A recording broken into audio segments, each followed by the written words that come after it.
Hello students, कैसे हैं आप। उम्मीद करती हूँ आप अपने परिवार के साथ एकदम स्वस्थ होंगे और खुश होंगे। स्टूडेंट्स, मैं आपकी हिंदी की टीचर रीता तोमर आज आपके लिए आपकी हिंदी की किताब मंजरी के तीसरी की रचना, जिसका टाइटल है सच्ची वीरता, उसको लेकर आई हूँ। आज मैं उसको आपको पढ़ाऊँगी। इसे पढ़ाने से पहले मैं आपसे एक निवेदन करना चाहूँगी कि आप मेरी वीडियोज़ को लाइक करें, उन्हें शेयर करें और मेरे चैनल को सब्सक्राइब करें और दूसरे लोगों से भी चैनल को सब्सक्राइब करने के लिए बोलें।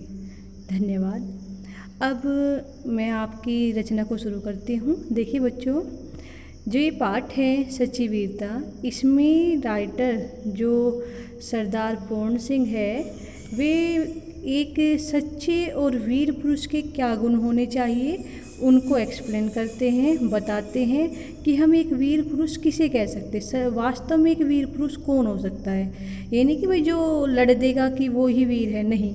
वीर पुरुष का सबसे बड़ा जो गुण होता है वो उसका धैर्य होता है, धीरज होता है, सहनशीलता, जिसको हम कह सकते हैं कि वो हर चीज़ को सहन करता है एक हद तक। साहस उसके अंदर तो इतना ज़्यादा होता है कि डर तो उसे किसी चीज़ का होता ही नहीं है। स्वाभिमान उसका बहुत ज़्यादा मायने रखता है उसके लिए। ये चीज़ें यहाँ पर सरदार पूर्ण सिंह ने बताई है और साथ में ये भी बताया है कि जो एक सच्चा वीर होता है, जो वास्तविक वीर होता है, सच्ची वीरता से मतलब वास्तविक वीरता से है। तो एक जो वास्तविक वीर होता है वो हर हालत में सच्चाई का साथ देता है। वो डरता नहीं है कि सच्चाई के कारण क्या इसका परिणाम हो सकता है, कितनों को नुकसान हो सकता है, क्या हो सकता है। बस उसके लिए उसकी जो वीरता होती है और उसकी जो सच्चाई होती है, उसका जो धैर्य होता है, साहस होता है, स्वाभिमान होता है, ये सब बहुत मायने रखते हैं छोटी छोटी बातों की अपेक्षा। शुरू करते हैं लेसन को। देखिए, सच्चे वीर पुरुष धीर होते हैं, धीर, गंभीर और आज़ाद होते हैं। धीर मीन्स उनके अंदर धीरज होता है, सहनशीलता होती है, बहुत गंभीरता से हर बात को सुनते हैं, उनको मनन करते हैं और वे आज़ाद होते, किसी के गुलाम नहीं होते। उन्हें कोई गुलाम नहीं बना सकता, उनके दिमाग को, उनके मन को कोई गुलाम नहीं बना सकता, उनके विचारों को कोई गुलाम नहीं बना सकता कि भाई कोई कहने लगे तुम्हें ऐसे ही सोचना है जैसे हम सोच रहे हैं, तो ऐसा नहीं है। वे किसी से डरते नहीं हैं और गंभीर होते हैं बहुत ज़्यादा, और उनके अंदर धीरज होता है। उनके मन की गंभीरता और शक्ति समुद्र की तरह विशाल और गहरी तथा आकाश की तरह स्थिर और अचल होती है।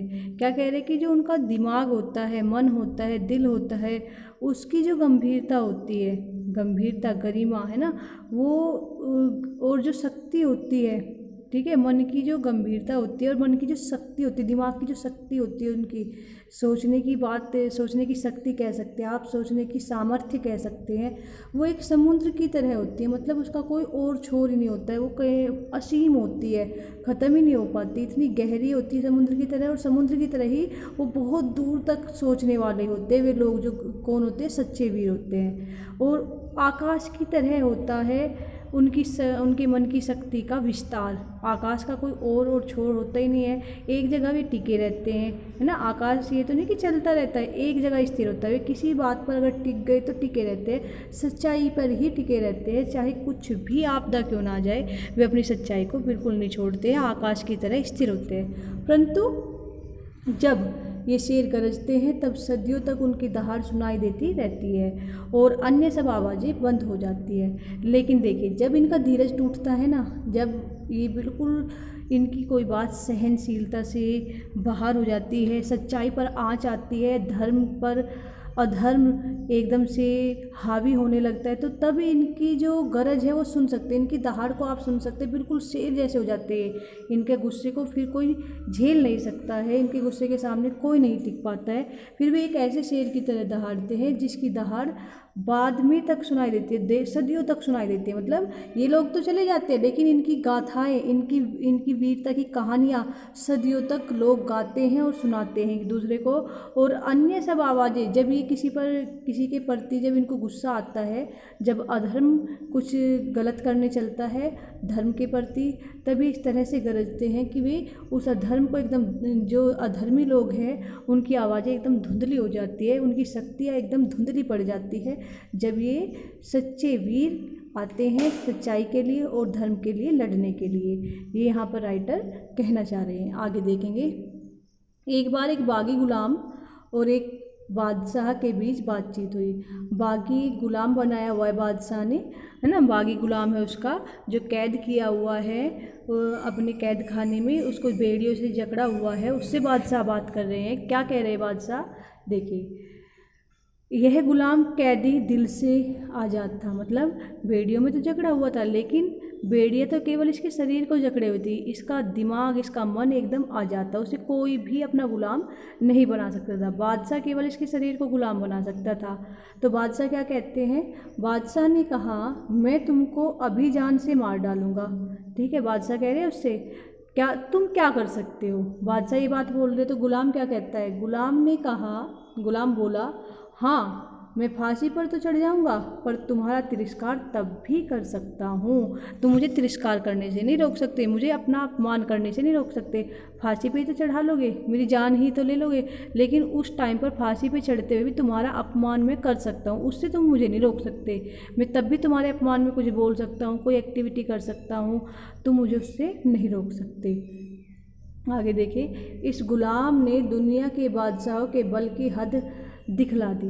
इसने अपनी इस बात से जो उसने कही है कि मैं तुम्हारा अपमान तब भी कर सकता हूँ, ये बात बोलकर, और तुम मेरी जान ले सकते हो और क्या कर सकते हो, इस बात से इसने क्या दिखा दिया दुनिया को कि दुनिया में कितने भी बड़े राजा क्यों ना हो, उनकी हद कहाँ तक होती है, केवल शरीर तक। मन, आत्मा और दिल तक किसी की भी हद नहीं होती, कोई भी बादशाह उन्हें गुलाम नहीं बना सकता। ये इस सेंटेंस से सिद्ध कर दिया उस बागी गुलाम ने। बस इतने ही जोर और इतनी ही सेकी पर ये झूठे राजा मारपीट कर कायर लोगों को डराते हैं। केवल इतने से ही जोर पर कि भाई उनके पास अधिकार है जान लेने का, है ना, इतनी ही जो ये सेकी होती है, बड़ाई होती है, इनके लिए ही ये क्या करते हैं, झूठे और कायर राजा जो होते हैं, झूठे होते हैं राजा, क्या करते हैं, मार पीट कर कायर लोगों को डराते हैं ना। ये वीरों को नहीं डरा सकते इस तरह से। जो वीर है, जिनको पता है कि भाई आत्मा तो अजर अमर है, इसे तो कोई नहीं मार सकता, शरीर को ही तो ना मार सकते हैं, उनको शरीर तो नश्वर है। चूँकि लोग शरीर को अपने जीवन का केंद्र समझते, इसलिए जहाँ किसी ने इनके शरीर पर जरा जोर से हाथ लगाया, वहीं ये मारे डर के अधमरे हो जाते हैं। कौन लोग, किन लोगों की बात हो रही, कायर लोगों की, जो केवल शरीर को ही सब कुछ समझते कि भाई हाँ शरीर चल रहा है, शरीर से हम खा रहे हैं, बैठ रहे हैं, शरीर अगर हमारा ठीक है तो ही हम क्या है, जीवित है, तो ही जो है हम इस दुनिया में रह सकते हैं। अगर वे, ये सोच किसकी है, ये कायर लोगों की है। लेकिन वीर लोगों की सोच क्या है कि भाई हम इस दुनिया में आए हैं तो ईश्वर ने हमें कुछ अच्छे कर्म करने के लिए भेजा है, उस अच्छे कर्म को करते हुए अगर हमारी शरीर भी नष्ट हो जाए तो उससे कोई इफ़ेक्ट नहीं पड़ता है। हमें हमेशा सच्चाई का साथ देना है, अच्छे कर्मों को करना है, ये होती है वीर पुरुषों की सोच। ठीक है, तो इसलिए जो कायर पुरुष होते हैं, अगर किसी ने उनका जोर से हाथ पकड़ लिया या उनको बांध दिया या उनको जान की धमकी दे दी, तो ये तो बिल्कुल एकदम से कहते हैं ना कि एकदम पीले पड़ जाते हैं डर के मारे, ये ऐसे हो जाते हैं, अधमरे से हो जाते हैं।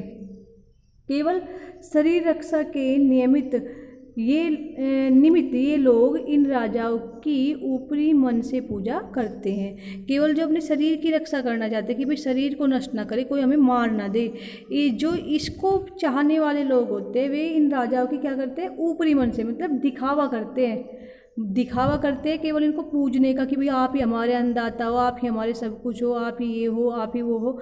ये कायर लोग होते हैं। जैसे ही राजा का बुरा टाइम आएगा या बादशाह का बुरा टाइम आएगा या बादशाह किसी परेशानी में होगा तो ये लोग कभी उसका साथ नहीं दे सकते। ये चापलूस किस्म के लोग होते हैं जो अपने शरीर की रक्षा के लिए उनकी गुलामी करते हैं।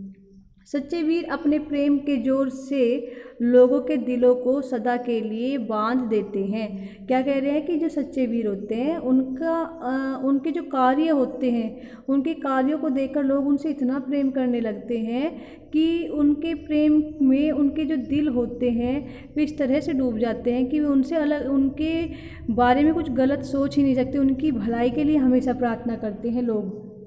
फौज, तोप, बंदूक आदि के बिना ही ये बादशाह होते हैं। ना तो इनके पास कोई अपनी फौज होती है, सेना होती है, ना इनके पास तोप होती है, ना बंदूक होती है। शहंशाह तब भी होते हैं। शहंशाह कैसे होते हैं? क्योंकि ये अपने मन के राजा होते हैं। मन के राजा होते हैं, अपनी मन मर्जी से अपना काम करते हैं, जैसा इनका मन, इनकी आत्मा गवाही देती है। किसी के गुलाम बनकर या गुलामी में आकर कोई काम नहीं करते। मंसूर ने अपनी मौज में आकर कहा, मैं खुदा हूँ। दुनियावी बादशाह ने कहा, यह काफिर है। मगर मंसूर ने अपने कलाम को बंद किया। पत्थर मार मार कर दुनिया ने उसके शरीर की बुरी दशा की, परंतु उस मर्द के मुंह से हर बार यही शब्द निकला, अनलहक। इसका मीनिंग होता है अहम ब्रह्मास्मि, मैं ही ब्रह्म हूँ। मंसूर का सूली पर चढ़ना और उसके लिए सिर्फ खेल था। देखिए अब क्या बताया इन्होंने, अब एक कहानी बताई इन्होंने मंसूर की, कि मंसूर ने अपने ऐसे ही मन से उसके निकल गया, मौज में, मतलब आज़ाद था, स्वतंत्र था उसके विचार, तो उसने मौज में कह दिया कि मैं क्या हूँ, मैं खुदा हूँ, मेरी पूजा करो, मैं खुदा हूँ। तो जो दुनियावी बादशाह था, मतलब उस समय दुनिया में बादशाह बना हुआ था, उसने कहा ये तो काफिर है, ये तो दुष्ट है, ये तो पागल है ना। तो जब बादशाह के कहते ही बादशाह ने ऑर्डर दिया कि भाई ये जो मंसूर है ये पागल है, ये कैसे खुदा हो सकता है। उसने कहा मैं खुदा का ही फरिश्ता हूँ, मुझे खुदा ने भेजा है। तो बादशाह ने कहा ये दुष्ट है, ये बुरा है। तो मगर जो मंसूर था उसने मंसूर ने अपने कलाम को बंद न किया। उसने जो भी बात कही थी उसको बोलना बंद न किया। जो भी उसने इकबाल अपनी इकरार किया था, या जिस चीज़ को उसने स्वीकार किया था कि मैं खुदा हूँ, उस बात से वो अड़िग रहा, वो हटा नहीं अपनी बात से।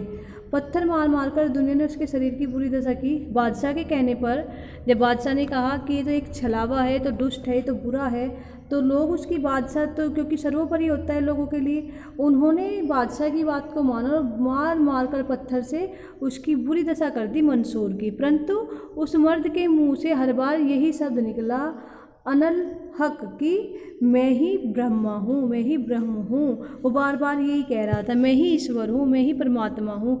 लेकिन कोई भी उसकी बात सुनने के लिए तैयार नहीं था। क्यों? क्योंकि वे राजा के डर से ऐसा कह रहे थे।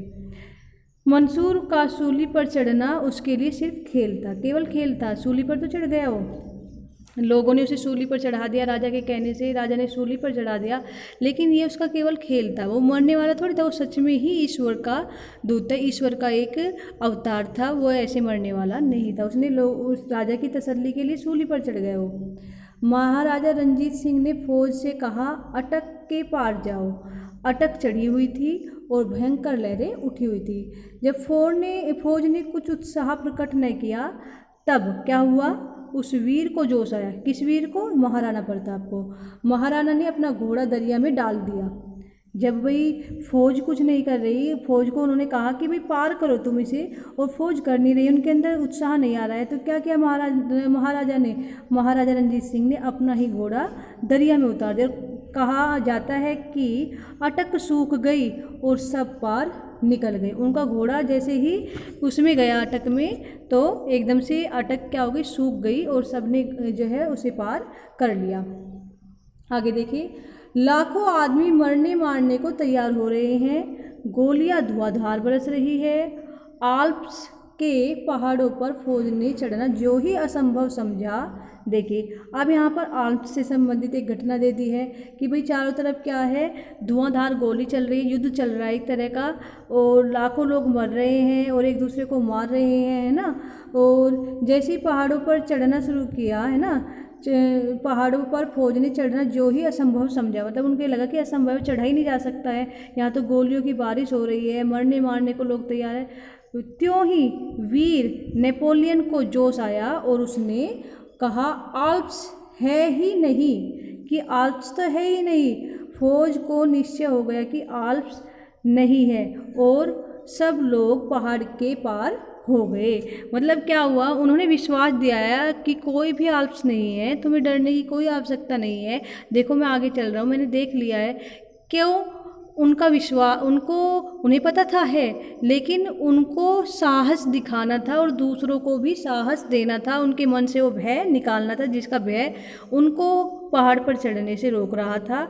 जैसे ही उनका भय निकला वे उनके पीछे पीछे हो लिए और पहाड़ को पार कर लिया। हालांकि आल्प्स थे और वे वहाँ पर धुआंधार गोलियों की बारिश भी हो रही थी, लेकिन जैसे उन लोगों का साहस जागा और उनका डर दूर हुआ तो वे पहाड़ को पार कर गए। तो वीर पुरुष क्या होते हैं? वीर पुरुष यही होते हैं, खुद तो साहसी होते हैं, दूसरों को भी साहस देते हैं। एक भेड़ चराने वाली और सत्वगुण में डूबी हुई युवती कन्या के दिल में जोश आते ही फ्रांस एक शिकस्त में बच गया। देखिए, एक भेड़ चराने वाली और सत्वगुण में डूबी हुई जो एक युवती कन्या थी, उसके दिल में जब जोश आया तो फ्रांस एक शिकस्त में से बच गया, मतलब हार से बच गया। वीरता की अभिव्यक्ति कई प्रकार से होती है। कभी उसकी अभिव्यक्ति लड़ने मरने में, खून बहाने में, तलवार तोप के सामने जान गंवाने में होती है। देखिए, वीरता की कैसे कैसे बता रहे हैं कि वीरता की जो हम पहचान करते हो कई प्रकार से होती है। कभी तो कैसे कि लड़ने मरने में हमें पता चल जाती है वीरता की कि भाई लड़े और लड़ते लड़ते मर गई। खून बहाने में उसने इतने लोगों का खून बहाया, अपना भी बहाया। तलवार तोप के सामने जान गंवाने से होती है वीरता की अभिव्यक्ति, पहचान की हाँ ये वीर था। तो कभी क्या होता है, तो कभी जीवन के गूढ़ तत्व और सत्य की तलाश में बुद्ध जैसे राजा विरक्त होकर वीर हो जाते हैं। देखिए, बुद्ध कौन थे? गौतम बुद्ध, है ना। सत्य को जानने के लिए, जिंदगी के सत्य को जानने के लिए, सच में डूबने के लिए वे क्या करते हैं? वे सब कुछ छोड़कर, सारी चीज़ें छोड़कर अपने को क्या कर लेते हैं? सन्यासी बना लेते हैं और सत्य की खोज में वे ज्ञान पाने के लिए बैठ जाते हैं। ये भी एक वीर ही कर सकता है, मतलब सारा ऐशो आराम छोड़कर वो क्या कि मैं किस लिए आया हूँ, मैं धरती पे ईश्वर ने भेजा क्यों है मुझे, इस चीज़ की खोज में वे सब कुछ छोड़कर वीरता को दिखाते हुए जंगल की ओर चल देते हैं। वीरता एक प्रकार की अंतः प्रेरणा है। जब कभी इसका विकास हुआ तभी एक नया कमाल नजर आया। जब कभी भी किसी के अंदर वीरता का विकास हुआ तभी उसने कुछ कमाल करके दिखाया। एक नई रौनक, एक नया रंग, एक नई बहार, एक नई प्रभुत्व संसार में छा गई, एक नई प्रभुत्व समाज में छा गई। ये कब हुई? जब वीरता जागी किसी के अंदर, अलग सी रौनक आ गई। मतलब रौनक क्या होती है? खुशहाली जिसको हम कह सकते हैं। नया रंग दिखाई दिया चारों तरफ, नई बहार आ गई, खुशियाँ आ गई और संसार में प्रभुत्व छा गई एक नई प्रकार की। वीरता हमेशा निराली और नई होती है। नयापन भी वीरता का एक खास रंग है। वीरता देश काल के अनुसार संसार में जब कभी प्रकट हुई तभी एक नया स्वरूप लेकर आई। मतलब देश के समय के अनुसार जब जब किसी ने वीरता दिखाई, जब जैसा समय चल रहा है देश में, कभी लड़ाई के रूप में, लड़ाई की आवश्यकता है तो लड़ाई करते हुए किसी ने वीरता दिखा दी कि मैं लड़ सकता हूँ अपने देश के लिए। कभी देश के लोगों को जागरूक करने के लिए कि कौन जागरूक करे इन्हें, किसी ने कहा मैं जागरूक करूँगा, तो ये भी तो एक वीरता ही है। तो जब जब देश के समय के अनुसार, स्थिति के अनुसार जिस तरह की वीरता की आवश्यकता हुई तभी किसी न किसी व्यक्ति ने वो वीरता दिखाकर अपने देश का उद्धार किया। ठीक है, जिसके दर्शन करते ही सब लोग चकित हो गए। इस तरह से वीरता दिखाई महापुरुषों ने अपने देश की स्थिति के अनुसार। जब देश को जैसी वीरता की आवश्यकता थी कि उसे देखकर जो आम आदमी था वो चकित हो गया, वो आश्चर्य में पड़ गया। वीर पुरुष का दिल सबका दिल हो सकता है। ठीक है, वीर पुरुष का दिल सबका दिल कैसे हो सकता है कि वो सबके लिए सोचेगा, केवल अपने लिए नहीं सोचेगा, वो सारे समाज, सारी दुनिया के लिए सोचेगा। उसका मन सबका मन हो सकता है। उसका जो दिमाग होगा, जो दिमाग में विचार आएंगे वो भी सबको ध्यान में रख के आएंगे।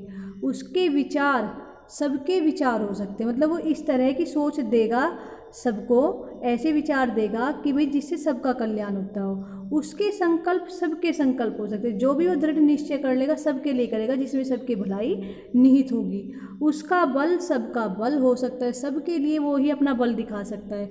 सबका बल और सब उसके हो सकते हैं, वह सबका और सब उसके हो सकते हैं। जब वो सबके लिए सोचेगा, सबके लिए करेगा, सब कुछ सबको ध्यान में रख के कर रहा है तो सब तो उसके हो ही जाएंगे। सब उसको अपना मानने लगेंगे कि हाँ ये मेरा है, मेरे लिए सोचता है, ये मेरे लिए भी सोचता है तो मेरा भी है। तो इस तरह से वो सबका और सब उसके हो जाते हैं। वीरों को बनाने के कारखाने कायम नहीं हो सकते, कि ये नहीं कि वीरों को कोई ट्रेनिंग दी जाती है, वे तो स्वाभाविक होते हैं, तो ईश्वर ही उनके अंदर ये जो है गुण डाल के भेजता है, उनको कोई बना नहीं सकता है।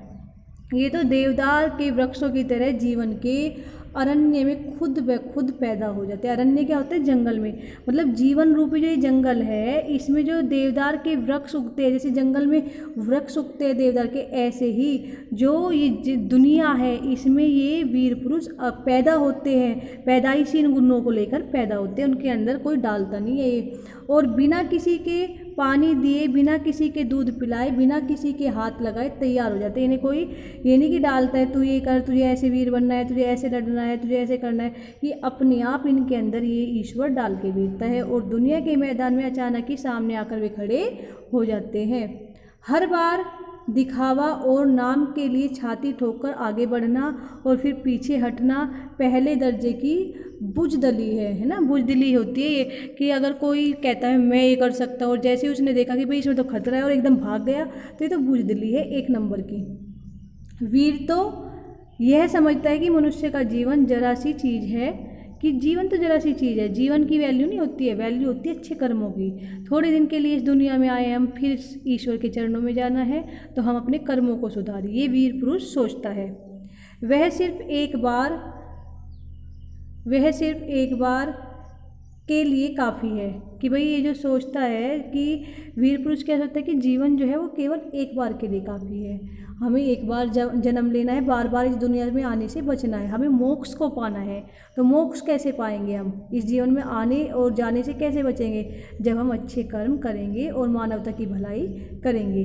आगे देखिए, बंदूक में केवल एक गोली है, ठीक है, ये एक घटना वो भी है जो आज़ाद के साथ हुई थी, चंद्रशेखर आज़ाद के पास एक ही गोली थी उनकी बंदूक में, तो उन्होंने क्या किया था, खुद को मार लिया था अपने स्वाभिमान को बचाने के लिए, कि भाई जान इम्पोर्टेंट नहीं है, लेकिन जो चीज़ें मेरे पास है वो दूसरों को न मिले, ये इम्पोर्टेंट है। उसे एक बार ही प्रयोग किया जा सकता है, कि भाई जैसे बंदूक में एक गोली होती है, उसे एक बार में ही प्रयोग किया जाता है, ऐसे ही हमारे शरीर में हमारा जो शरीर है उसे एक बार ही प्रयोग किया जा सकता है, लेकिन आत्मा तो अजर है, वो तो कभी भी ख़त्म नहीं हो सकती। हाँ, कायर पुरुष इसको बड़ा ही कीमती और कभी न टूटने वाला हथियार समझते। शरीर को, शरीर की बात हो रही है, गोली से संबंधित क्या है, शरीर है, ठीक है। गोली की कंपेयर किससे की जा रही है, शरीर से, कि भाई जो कायर पुरुष है वैसे ही ऐसा समझते हैं कि भाई ये तो जैसे कभी मरेगा ही नहीं, खत्म ही नहीं होगा शरीर, कभी ना कभी तो ये शरीर खत्म होगा, कभी तो हम इस दुनिया से जाएंगे,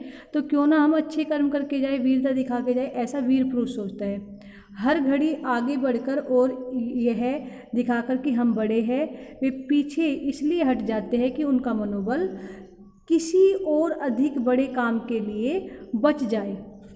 क्या कह रहे हैं कि जो कायर लोग होते हैं वे कोई ना कोई काम शुरू तो कर देते हैं कि भाई मैं ये कर सकता हूँ, है ना, आगे बढ़ जाएंगे, दिखा देंगे कि हम बड़े हैं, हम पीछे नहीं हट सकते, लेकिन जैसे ही उनको लगेगा कि भाई इस काम में तो खतरा है, उनका मनोबल टूटने लगेगा और ये लगेगा कि जीवन जा सकता है, अपने जीवन को किसी और काम के लिए बचा के रख लेंगे कि जीवन तो बहुत कीमती है, इस तो बहुत काम आना है, ऐसा कायर लोग सोचते हैं। लेकिन जो वीर है, अगर वे सही काम पर डट गए या चलने लगे तो वे उसका हमेशा अनुसरण करते, कभी उस रास्ते से वापस नहीं हटते। वीर पुरुष।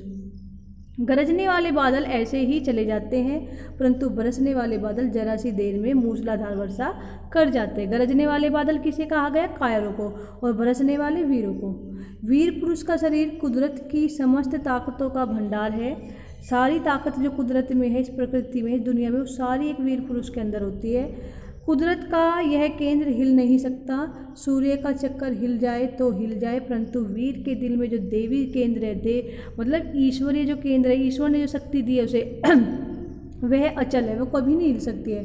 कुदरत की नीति चाहे विकसित होकर अपने बल को नष्ट करने की हो, मगर वीरों की नीति बल को हर तरह से इकट्ठा करने और बढ़ाने की होती है। आगे देखिए, क्या वह वीर क्या जो टीन के बर्तन की तरह झट से गर्म होकर ठंडा हो जाए। ऐसा व्यक्ति वीर नहीं होता कि जरा सी देर का गुस्सा है और फिर किसी ने समझाया कि या कोई भी काम करने चला, मैं ऐसे कर दूंगा, मैं वैसे कर दूंगा, और जैसे ही वही दिखा कि कुछ है नहीं, कैसे करूंगा, साधन तो नहीं है, फिर ठंडा होकर बैठ जाएगा। नहीं, वीर तो वे होते हैं जो ठान लिया तो करके उसे पीछे हटते हैं। जब तक वो पूरा नहीं हो जाता वे हटते नहीं हैं। सदियों नीचे आग जलती हो, ठीक है, तो भी शायद गर्म हो, और गर्म और सर्द होने से क्या मतलब। और बर्फ, हजारों वर्ष बर्फ उस पर जमती रहे तो भी क्या मजाल हो उसकी वाणी ठंडी हो। इस लाइन को दोबारा देखेंगे, थोड़ी गड़बड़ हो गई है। सदियों नीचे आग जलती हो तो भी शायद गर्म हो, ठीक है, और हजारों वर्ष बर्फ उस पर जमती रहे तो भी क्या मजाल की जो उसकी वाणी तक ठंडी हो।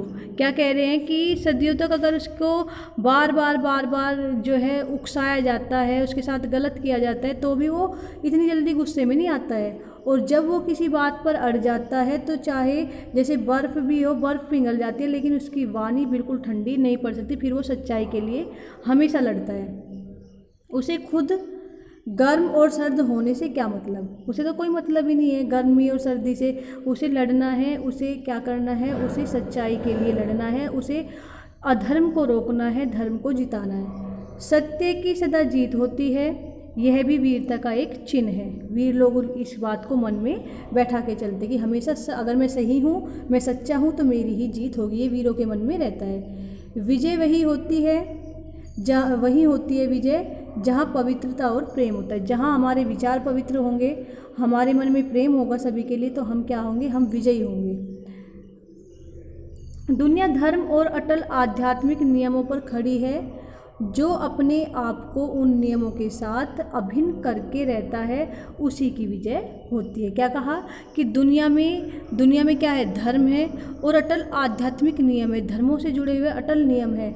जो धर्म कहता है कि ये हमें करना है, धर्म कहता है ये नहीं करना है, ये अधर्म है, उस पर ये दुनिया टिकी हुई है। और जो इंसान इन धर्म के संबंधित नियमों को मान लेता है कि क्या करना है धर्म के अनुसार और क्या नहीं करना है, वही इस दुनिया में विजयी होता है। उसी को मोक्ष प्राप्त होता है। ईश्वर उसे ही अपने चरणों में जगह देते हैं। जब हम कभी वीरों का हाल सुनते हैं, तब हमारे अंदर भी वीरता की लहर उठती है कि भाई अच्छे पुरुष कैसे होते थे। जैसे आप भगत सिंह का एग्जाम्पल लीजिए, क्या किया उन्होंने, हमारे लिए लड़े, अपनी जान की परवाह नहीं की। केवल क्या था कि मेरा देश स्वतंत्र हो, मेरे देशवासी सबके लिए सोचा कि मैं ना रहूं, लेकिन मेरी आने वाली जो यहाँ पर पीढ़ी हो, आने वाले जो लोग हो, वे हमेशा इस स्वतंत्रता रूपी देश में, स्वतंत्रता वाले देश में जो है सांस ले, स्वतंत्र रहे। जो हमने सहा वो वे ना सहे। अगर वे चाहते, वे भी अपनी जान की परवाह करते और वे भी हमारे लिए ना लड़ते और देश को स्वतंत्र ना कराते। तो वीर पुरुष क्या होते हैं, उनकी गाथाएं तो हमेशा गाई जाती है और वीरता का रंग चढ़ जाता है, परंतु प्रायः वह चिरस्थायी नहीं होता। ठीक है, जब कभी वीर पुरुषों का हाल सुनते हैं तो हमारे अंदर वीरता तो आती है, वीरता का रंग सा चढ़ जाएगा, हम भी वीरता दिखाएंगे, हम भी ये करेंगे, लेकिन वो उनकी तरह हमेशा रहने वाला नहीं होता।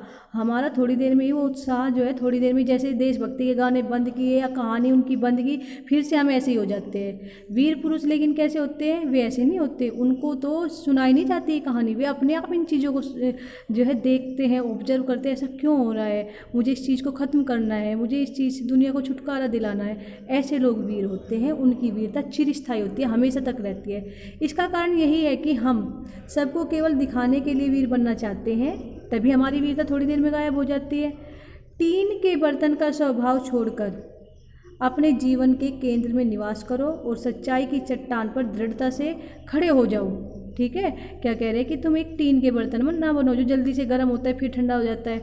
तुम एक क्या बनो, तुम अपने जीवन के केंद्र को समझो। तुम्हारा जीवन किस लिए है, तुम्हें क्या करना है, तुम्हें मानवता की भलाई कैसे करनी है, सच्चाई का साथ कैसे देना है, ये सब तुम सोचो। बाहर की सतह को छोड़कर जीवन की तहों में घुसो, तब नए रंग खिलेंगे। तह क्या होती है? गहराई। कि जीवन की गहराई में जाओ, जीवन को समझो। ये जीवन जो दिया है बहुमूल्य है। ये इसलिए नहीं कि इसकी बचा के रख के जाओ, ख़त्म मत करो। ये इसलिए है कि इसे अच्छे कर्मों में लगाओ, अच्छी चीज़ों में लगाओ, अच्छे कर्म करो, देश के लिए करो, मानवता के लिए करो, सबकी भलाई के लिए करो। ऐसा कह रहे हैं सरदार पूर्ण सिंह। सरदार पूर्ण सिंह की रचना है। आई थिंक आपको समझ आई होगी। अब मैं आपको इस पार्ट का सारा वर्क सेंड करूँगी। Thank you, take care.